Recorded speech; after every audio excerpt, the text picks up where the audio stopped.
Hi everybody, welcome back to the channel. So I'm very excited because Meta's Hyperscape now launched in the EU. I'm in Germany. It was only available in the US after Meta Connect, and I'm just going to talk you through my first impressions of it. So it's doing an internet connection. I have no idea how recording is going to be in this because it's probably very processor intensive. So it gives you a warning. Experiences may seem realistic. Don't sit or lean on virtual objects in this experience. So this is my pass-through, that's my home office. And we'll just go straight into this one. So there's 6 spaces there. And here's your controls. A little bit of a tutorial.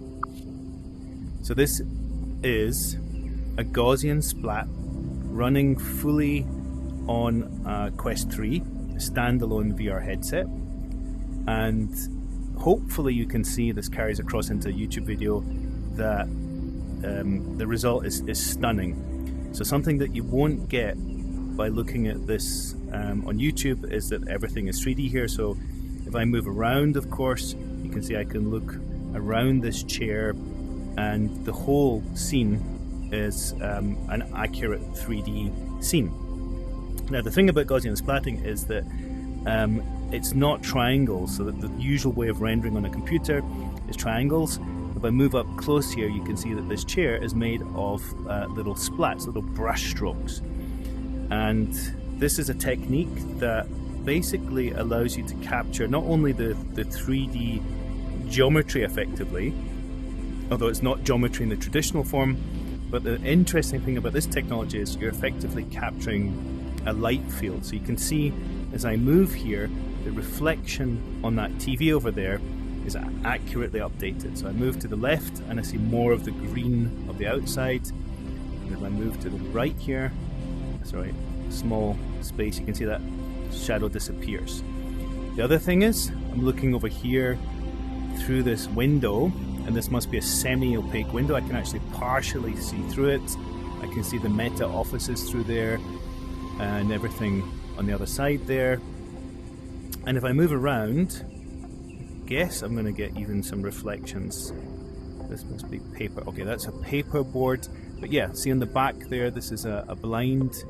Seems to be a bit more shiny, and I'm getting a reflection of that. So essentially, you're in a 3D scene where reflections are present, where the lighting is accurate, and as you move around, that lighting appears to update wherever you are. So even just down on these legs of these tables, you can see that lighting moving on to that reflective base there. So in VR, what does it feel like? Well, it effectively feels like I'm in this space. It's like the most photorealistic representation of a room that you could imagine, with some caveats that, of course, oops, it's crashing. Sorry, folks. Yeah, so I'll try to start it up again. I suspect that it's right at the limit of the memory of the Quest 3. Hi, new avatars. And maybe I'm losing some frames as well, but it looks like it's very much at the limit of the device's VRAM. So, highly realistic spaces. Let's try this one. Maybe it's even more memory intensive. So, fundamentally different from rendering mesh. So, many of you watching this will know that you can use an iPhone with a LiDAR to scan a 3D space and you get a kind of realistic representation of it. Many of you will know that you can do photogrammetry as well with apps like Scaniverse and Polycam. The difference is with Gaussian Splats is that they pick up detail in a different way. So if I go over to this hose pipe here, the splat has managed to capture, behind here, I can see all the detail of that pipe. And as you can see, this is a very busy workshop with lots of things in it. I can read the text here, although the smaller stuff I wouldn't expect to. All these knickknacks here, they're getting blurry. but I can see that there are a lot of little items here. So just as a comparison, the last time I saw something so realistic was a photogrammetry model on the Vario XR1, and that was a really beautiful model. It was clearer than this because it was photogrammetry, but probably the work to get it to look that good was massive. So cleaning up of the geometry, multiple scans of smaller areas, and that was running on a very powerful gaming PC. This is a few years later, it's like 5 or 6 years later, and this is running on a Quest, and it's absolutely stunning. So the detail, the color, the lighting, there are lots of things in here that just are visual cues that make us believe that I'm in this space. You can see how all that detailed geometry on the table there is all moving around correctly. I can see through the geometry to the things behind it. Now, a little bit about making these splats. Anybody can make these splats by recording a video, and I don't know how Meta did this, but the developer, the researcher working on this on LinkedIn said that they just scanned everything with iPhones. And what I assume is, knowing a little bit about photogrammetry and splats, that you'd have to run that iPhone in a very dense pattern, zigzagging across this space, in order to get this level of detail. So as you know from doing a LiDAR scan or any kind of other scan, if I just scanned from this point in the middle of the room like this, I wouldn't get the backside of all these things because, for example, over here, the backside in here would be completely obscured. So somebody's obviously come in here. They've also probably gone down like this to scan underneath here, so you can see the bottles and stuff underneath here. So they've not only done multiple scans, sorry, that was me thinking that that's going to hit me in the head. They've not only done multiple scan paths, they've done high, they've done low, in order to get this level of detail. I assume that the amount of processing that was needed to make this splat was very high. So just for in comparison, if you do a 1 minute video with Polycam, walk around your house, for example, for 1 minute, it takes about 30 minutes to process on the cloud. And you won't get this level of detail, so that's worth saying. But yeah, extremely realistic. It feels extremely realistic.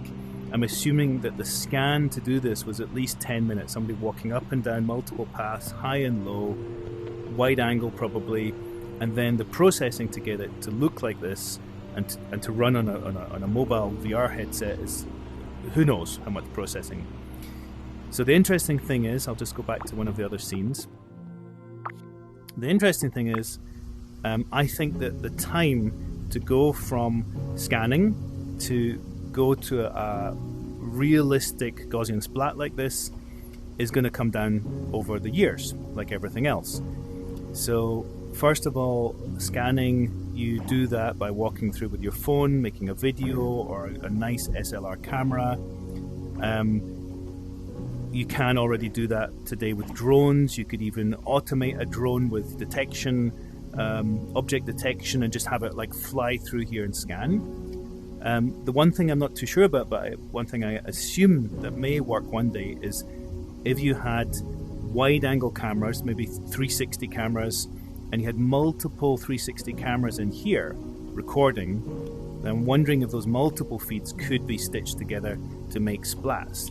In that case, your scanning time goes to zero, right? If you had, let's say you had 360 cameras or wide angle or even 3D cameras in multiple places around here, you could effectively get the image data required to make the splat. Then there's the processing side. So if you're processing on the cloud, can you use quantum computing? Is it simply going to be a case of more GPUs that will get that rendering and processing time to turn it into a radiance field? Is that going to come down significantly as well? So hopefully you can see where I'm going with this. If the scanning time effectively goes to zero and the processing time tends towards zero, can you effectively bring in a space like this in real time? Can you do it at 1 frame per second maybe? Can you do it at 10 frames per second? And of course, if you're doing like 10 frames a second, 30 frames per second, then effectively you're capturing in real time everything that's going on in here, including the people, and you have teleportation. you know, you basically, somebody who's on a VR headset can go into this space and observe what's happening in real time. So let's say there's a trainee work person who's got to lift, you know, that engine block and put it into that portion that go in the back, right?